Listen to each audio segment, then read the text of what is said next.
Sarah Martinez wiped the sweat from her forehead as she guided her horse through the dusty trails of her family's cattle ranch in rural Texas. The sun was setting behind the rolling hills, painting the sky in shades of orange and purple. At 23, she had been running the ranch operations alongside her father since graduating from agricultural college. The Martinez family had owned this land for 3 generations, and Sarah was determined to keep the tradition alive. The ranch stretched across 1,500 acres of prime grazing land, home to over 200 head of cattle. It wasn't the biggest operation in the county, but it was theirs, and they had built a reputation for honest dealings and quality livestock. Sarah's father had taught her everything about ranching from the time she could walk. Her mother managed the business side of things from their modest farmhouse that sat on a hill overlooking the property. Life on the ranch was peaceful most days. Sarah would rise before dawn to check on the cattle, repair fences, and handle the countless tasks that kept a working ranch running smoothly. She loved the solitude, the connection to the land, and the satisfaction of hard work well done. The nearest town was 30 miles away, and their closest neighbors lived 5 miles down the county road. But lately, things had been different. Strange vehicles had been spotted on the back roads that bordered their property. Had noticed tire tracks near the far pastures where no vehicles should have been. Local law enforcement was stretched thin across the vast rural county, and response times to remote ranches like theirs could be an hour or more. The trouble started 3 months ago when a group of men began using the abandoned mining roads that crisscrossed the area for illegal activities. These weren't just petty criminals or teenagers looking for trouble. These were hardened criminals involved in drug trafficking, using the remote location to conduct their business away from prying eyes. They had established a network of lookouts and safe houses throughout the region. Sarah first encountered them on a Tuesday morning while checking cattle in the south pasture. She spotted smoke rising from what should have been empty land and rode over to investigate. Hidden in a grove of mesquite trees, she discovered a makeshift camp with several men who clearly didn't belong in the area. When they saw her approaching on horseback, they became aggressive, shouting threats and demanding she leave immediately. She turned her horse around and rode hard back to the house, her heart pounding. When she told her parents what she had seen, his face grew serious. He had suspected something was going on but hoped it would resolve itself without involving his family. Immediately wanted to call the sheriff, but convinced her to wait and see if the men would move on. They didn't move on. Instead, their presence grew stronger. More vehicles were seen on the property boundaries. Cattle were found scattered and agitated, as if something had spooked them during the night. Fence posts were cut and gates left open, allowing valuable livestock to wander onto the county road where they could be hit by vehicles or stolen. Sarah began carrying her grandfather's old rifle when she rode out to work. The weight of it in the saddle holster was both comforting and troubling. She had learned to shoot as a child, but the idea of actually having to defend herself seemed surreal. This was her family's land, a place where she had always felt safe and protected. The criminal organization that had moved into the area was led by a man known only as El Jefe. His real name was Carlos Mendoza, a former cartel enforcer who had established his own operation after fleeing Mexico following a territorial dispute. He had recruited a diverse group of thugs, including former gang members, paroled felons, and desperate men with nothing to lose. Mendoza's operation was sophisticated for a rural criminal enterprise. They used encrypted communications, rotated their locations regularly, and had established a network of informants in nearby towns. They dealt in drugs, stolen vehicles, and human trafficking. The remote ranch country provided perfect cover for their activities, and they had grown bold in their operations. The group had been monitoring the Martinez ranch for weeks. They knew the family's routines when Sarah rode out alone, and how isolated the property was from law enforcement. To them, the ranch represented both a potential threat to their security and an opportunity. They could eliminate the threat while taking control of valuable land that would serve their purposes perfectly. Sarah noticed the increased surveillance, but didn't fully understand the danger her family was in. She saw the same pickup truck parked on distant hills, watching their property through binoculars. Strange men in town asked questions about the Martinez family and their ranch operations. But she attributed these incidents to curiosity about newcomers to the area rather than recognizing them as signs of an impending threat. Had served in the army during his youth and recognized the signs of hostile reconnaissance. He quietly began taking precautions, varying his routines and keeping weapons closer at hand. He contacted a few trusted friends who were veterans and asked them to keep an eye on the property when possible. But he didn't want to alarm his wife and daughter unnecessarily, so he kept his concerns largely to himself. The situation escalated when one of Mendoza's men was arrested during a routine traffic stop in the county seat. The man was carrying a significant amount of cash and drugs, and during questioning, he revealed details about the criminal operation in the rural areas. Law enforcement began planning a coordinated sweep of the suspected locations, including the areas around the Martinez Ranch. Mendoza learned about the impending law enforcement action through his network of informants. He realized that his current locations would soon be compromised and that he needed to move his operation quickly. The Martinez Ranch, with its remote location and extensive outbuildings, looked like the perfect solution to his problem. All he had to do was eliminate the current occupants and claim the property for his own use. The plan was simple and brutal. 35 of his most trusted men would descend on the ranch during the early morning hours when the family would be unprepared and vulnerable. They would overwhelm any resistance and send a message to other potential witnesses in the area that cooperation with law enforcement would not be tolerated.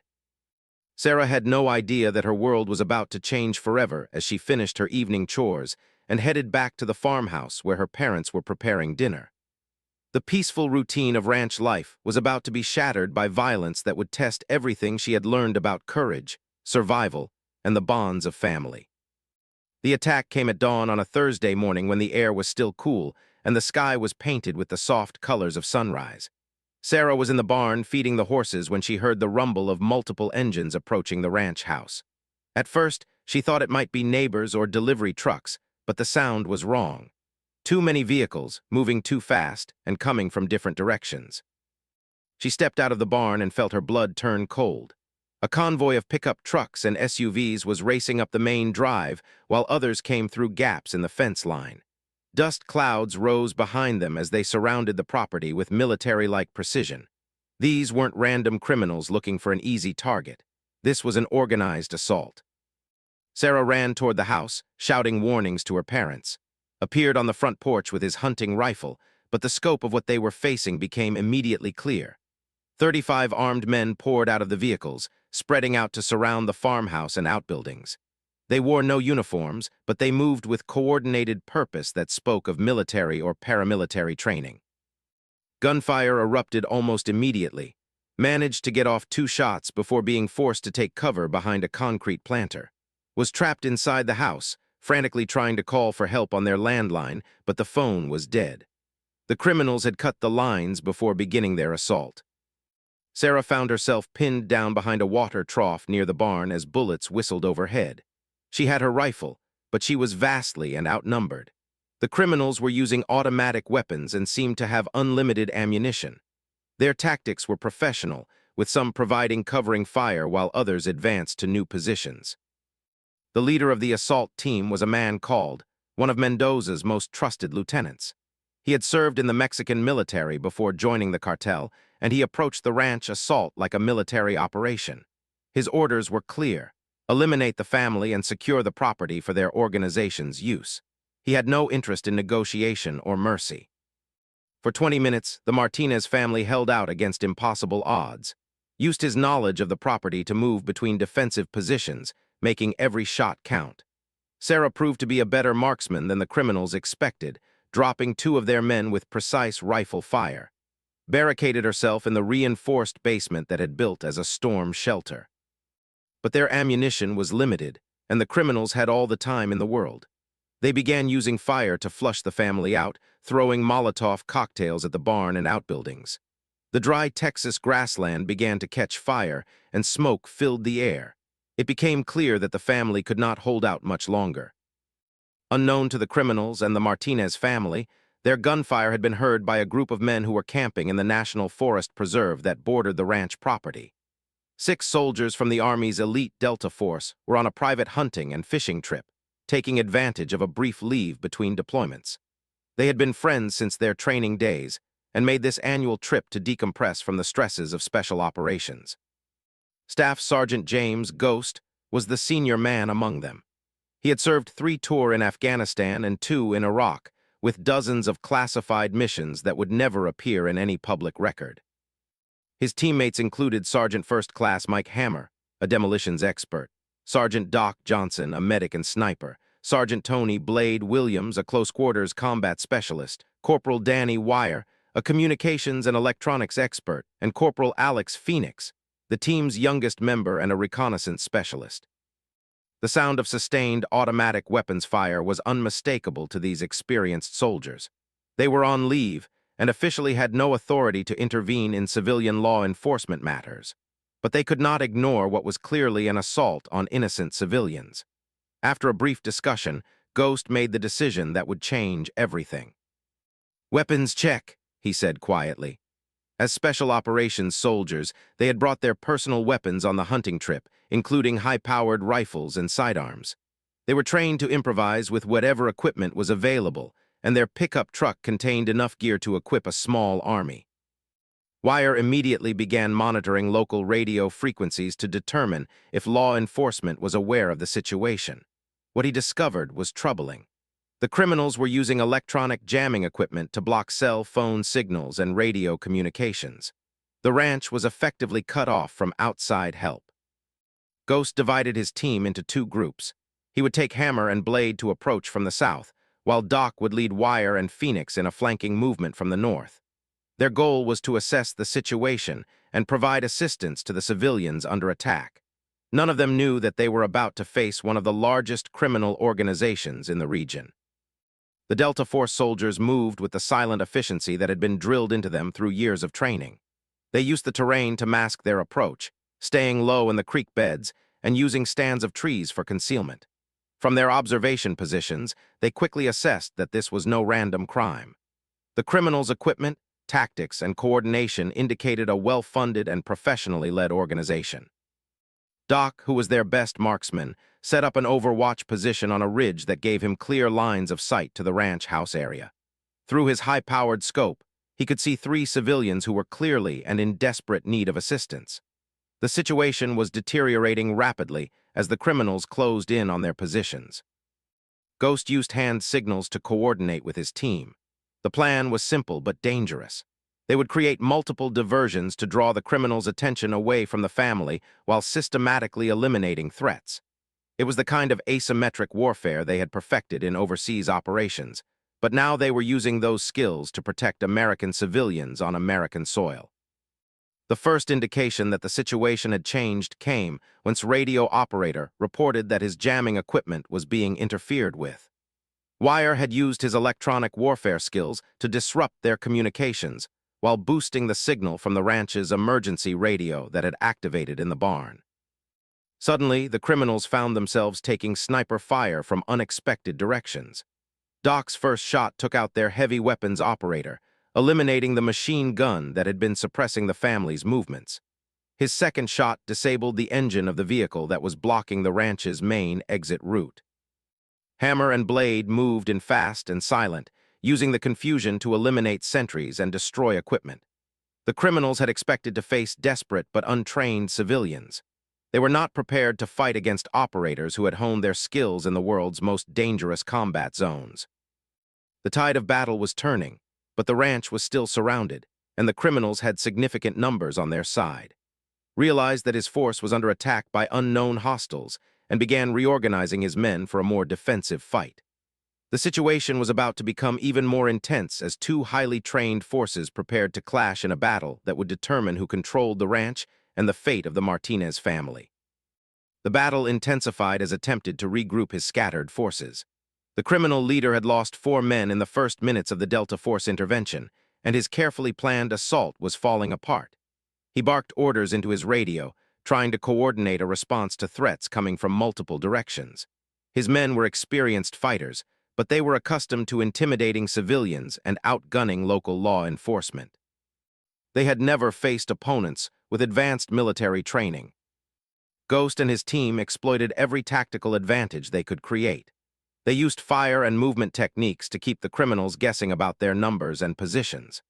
Hammer had rigged several improvised explosive devices using materials from their camping supplies, creating diversions that split the criminal force into smaller, more manageable groups. Sarah watched in amazement as the situation around the ranch transformed. The overwhelming assault that had seemed certain to end in her family's death was now a chaotic battlefield. She could see muzzle flashes from positions where none of the criminals were supposed to be. Someone was helping them, but she had no idea who or why. Recognized the change in tactics immediately. The precise rifle fire and coordinated movements were the work of military professionals. He used the opportunity to reposition himself in the farmhouse, where he could better support while maintaining defensive fire. His years of Army service had taught him to recognize and adapt to changing battlefield conditions. Doc maintained his overwatch position, systematically eliminating high-value targets among the criminal force.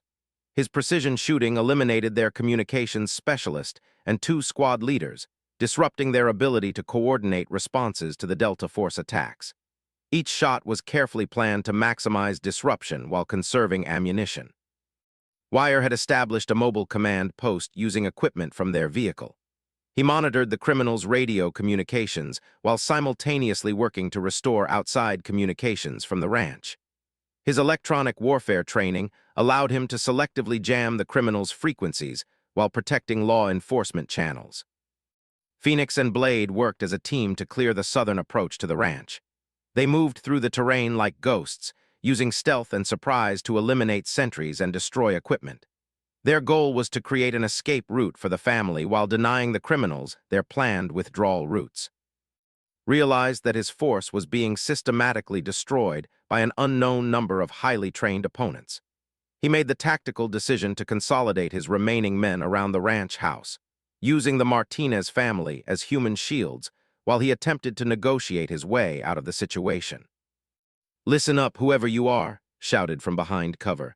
"We've got the family surrounded. Back off or they're going to pay the price for your interference."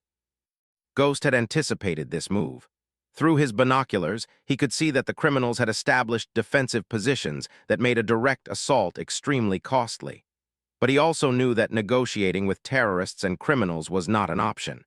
His team would need to find another way to resolve the situation. The answer came from an unexpected source.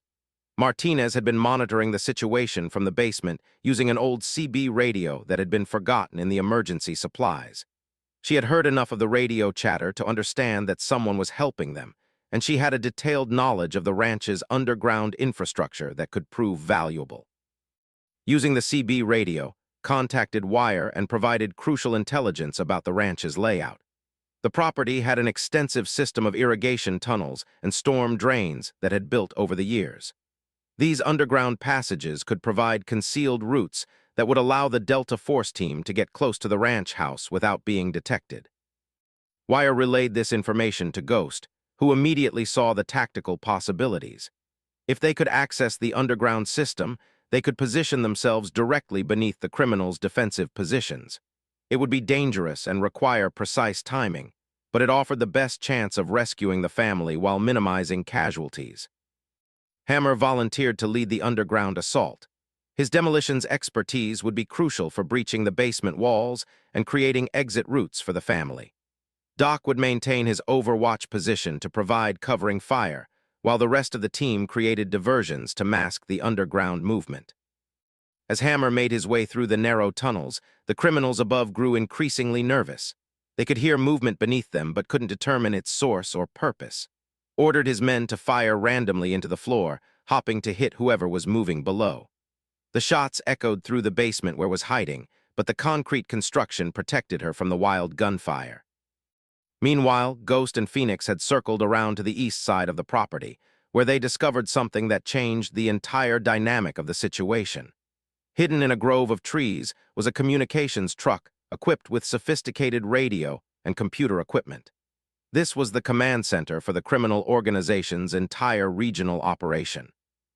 Inside the truck, they found detailed maps showing other ranch properties that were marked for future attacks.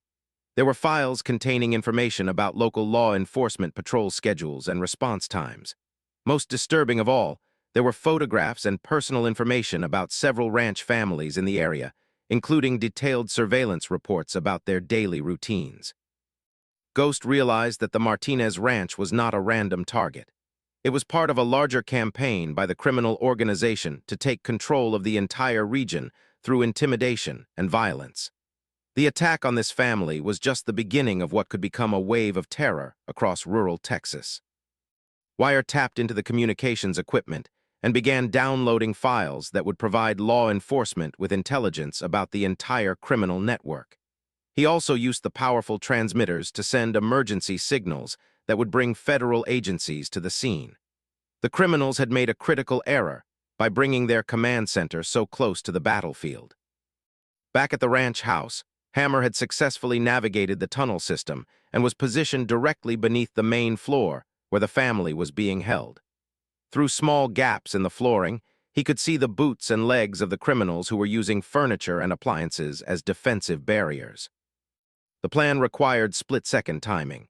At Ghost's signal, Doc would provide precision fire to suppress the criminals on the east side of the house. Phoenix would create a diversion on the west side using smoke grenades and flashbang devices. At the same moment, Hammer would breach the floor and create an exit route for the family. Sarah crouched behind an overturned table with her parents, listening to the gunfire that seemed to come from everywhere at once. She could hear her mother's voice faintly from the basement, apparently talking to someone on the radio. The situation was confusing and terrifying, but for the first time since the attack began, she felt a glimmer of hope that they might survive. His radio crackled with increasingly desperate reports from his subordinates. Half of his force was out of action, and his command center had gone silent. The unknown attackers seemed to anticipate his every move, suggesting that they had access to his communications or possessed exceptional tactical training. The final phase of the rescue operation was about to begin, and the outcome would determine not just the fate of the Martinez family, but the future of criminal activity throughout the region. The 6 Delta Force soldiers had stumbled into something much larger than a simple ranch assault, and they were prepared to see it through to the end. The rescue operation began at exactly noon when the Texas sun was directly overhead, creating sharp shadows that the Delta Force team used to mask their final movements. Ghost's voice crackled through their secure communications system with a simple command: execute. Doc's first shot shattered the front window of the ranch house and took out the criminal who had been using it as a firing position. His second and third shots forced the remaining criminals on the east side to take cover, exactly as planned. The precision of his marksmanship created a gap in their defensive line that would be crucial for the family's escape. Phoenix triggered his diversionary devices on the west side of the house. Smoke grenades filled the air with thick gray clouds, while flashbang devices created blinding light and deafening noise. The criminals, already rattled by the systematic destruction of their force, were thrown into complete confusion by the simultaneous attacks from multiple directions. At that precise moment, Hammer detonated his carefully placed charges beneath the ranch house. The explosion was controlled and directed upward, creating a hole in the basement ceiling large enough for the family to escape through. Had positioned herself exactly where Wire had instructed, and she was ready to guide her husband and daughter to safety through the underground tunnel system. Sarah felt the floor shake beneath her feet as debris rained down from above. Through the chaos and smoke, she saw her mother's face appearing in what had been the basement floor just moments before. "This way," shouted, quickly. Provided covering fire as his wife and daughter dropped down into the basement. His old hunting rifle barked repeatedly as he forced the criminals to keep their heads down. The years of military training he thought he would never need again came flooding back as he fought to protect his family. Realized that his hostages were escaping and ordered his remaining men to pursue them into the basement. But as the first criminal reached the hole in the floor, he met Hammer coming up from below. The Delta Force soldier's combat knife eliminated the threat silently and efficiently. The confined space of the basement entrance became a fatal bottleneck for anyone trying to follow the family. Wire guided the Martinez family through the tunnel system using intelligence provided by about the underground layout. The passages were narrow and dark, but they offered complete concealment from the chaos above. Carried extra ammunition while Sarah helped her mother navigate the rough terrain beneath their own property. Above ground, the remaining criminals found themselves caught in a perfectly executed tactical vice. Ghost and Blade had closed off their escape routes to the south, while Phoenix controlled the western approaches. Doc's continued sniper fire from the north made any movement in the open suicidal. The criminals who had come to terrorize an isolated ranch family were now trapped and facing elimination by superior forces. made his last desperate gamble. He ordered his remaining men to set fire to everything they could reach, hoping to force the soldiers to fall back while creating enough confusion to escape. The ranch house, barn, and several outbuildings were soon blazing as the criminals used gasoline and improvised incendiary devices to create chaos. But the Delta Force team had planned for this contingency. As the fires spread, they systematically eliminated the criminals responsible for the arson while herding the survivors toward a killing zone near the main gate. The professional soldiers showed no mercy to men who had come to murder an innocent family and destroy their home. The battle reached its climax when himself made a run for the communications truck where Ghost and Phoenix were waiting. The criminal leader was armed with an assault rifle and had 2 bodyguards with him. He moved with the confidence of a man who had survived numerous firefights and expected to survive this one as well. Ghost allowed to approach within 50 meters before opening fire.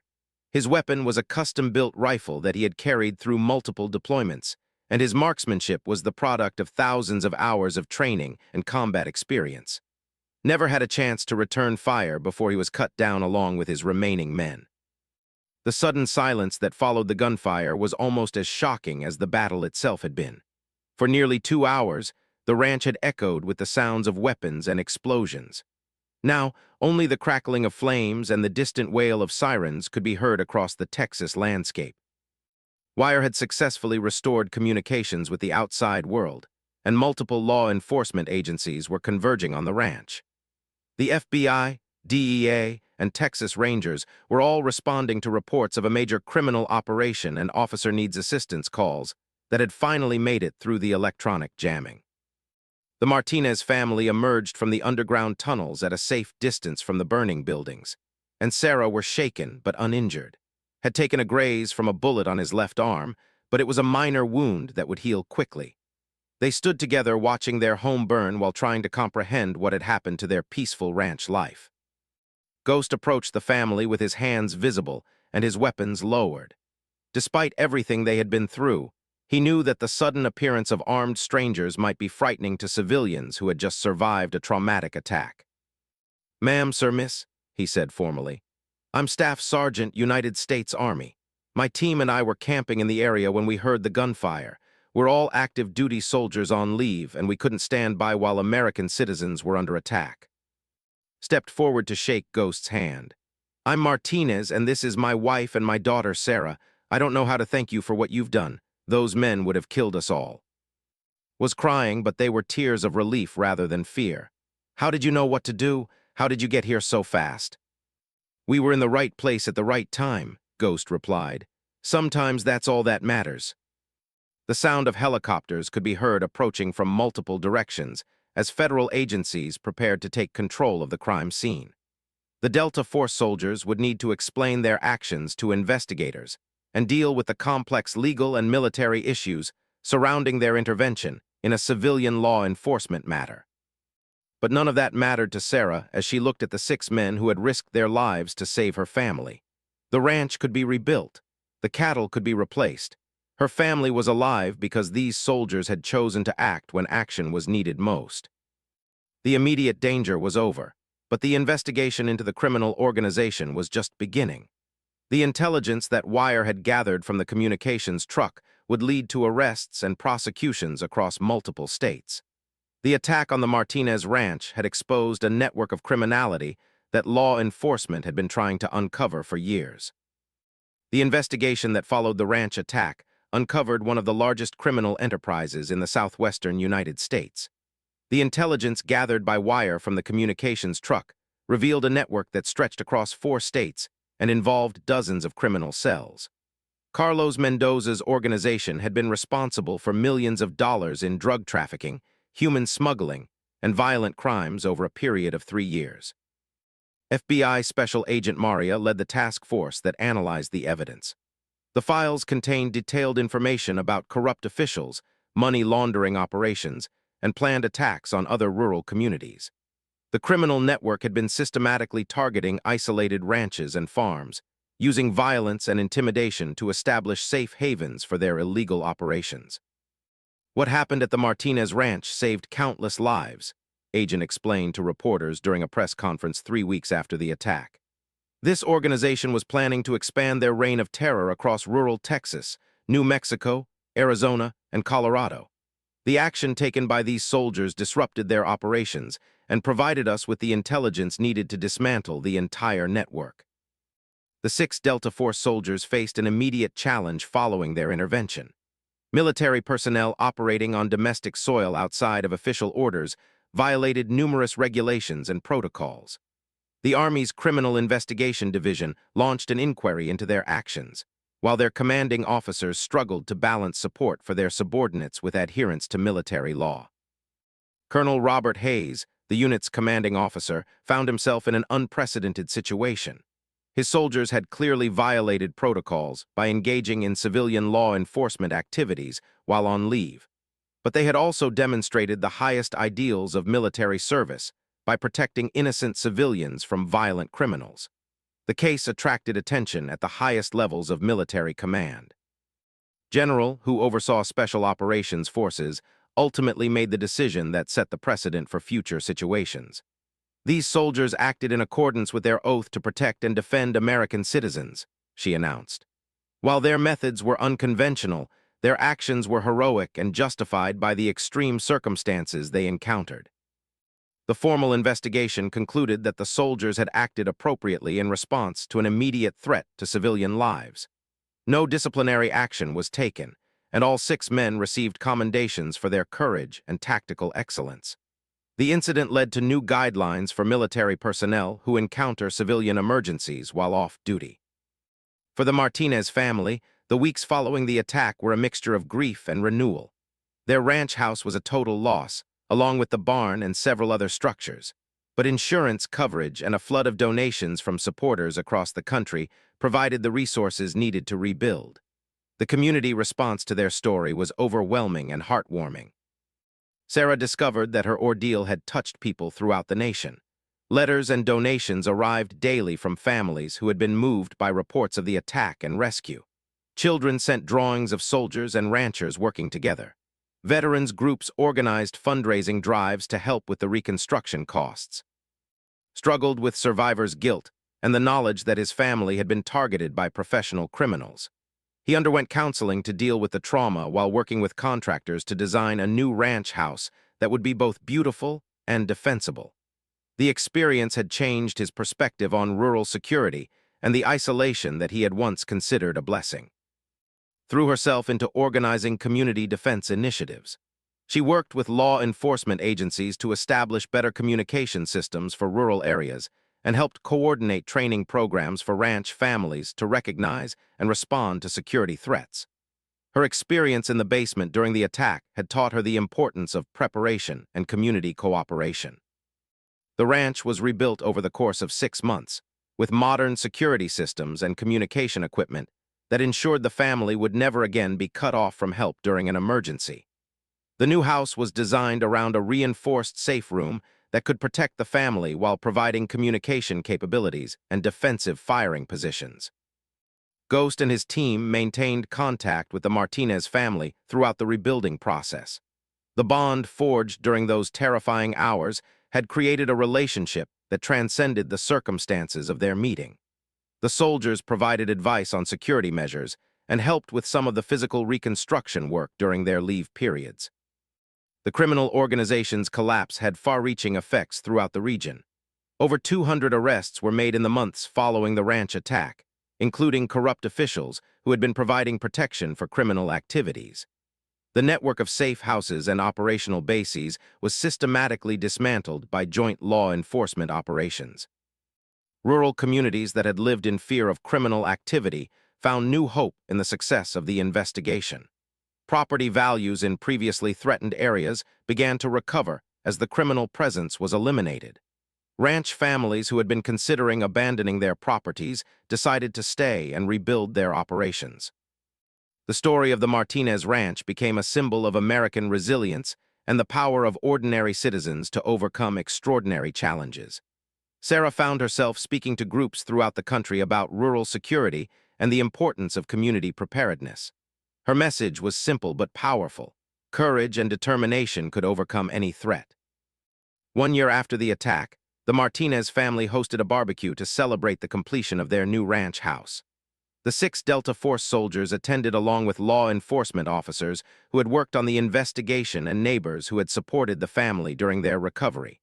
It was a celebration of survival, community, and the bonds that are forged in the crucible of shared adversity. Ghost presented Sarah with a flag that had flown over their forward operating base in Afghanistan. "This flag represents the same values that brought us to your ranch that morning," he said. "The belief that good people should never face evil alone, and that those who have the ability to help have the responsibility to act." Sarah accepted the flag with tears in her eyes. "You didn't just save our lives," she replied. "You showed us that there are still people in this world who will risk everything to do what's right. That's a lesson we'll never forget."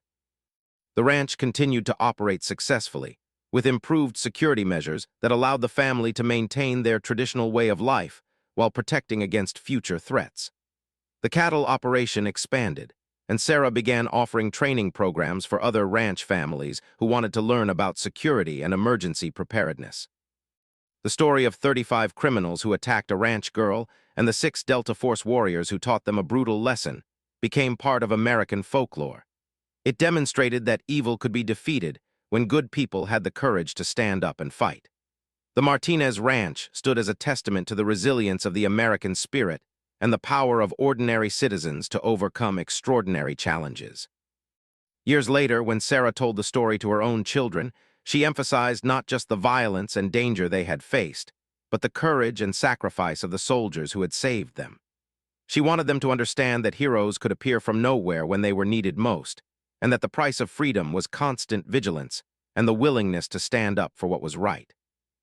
The legacy of that terrifying morning lived on in the improved security measures adopted by rural communities, the enhanced cooperation between military and civilian authorities, and the unbreakable bond between a ranch family and the soldiers who had risked everything to save them. It was a story of American values in action and the triumph of good over evil in the modern American West.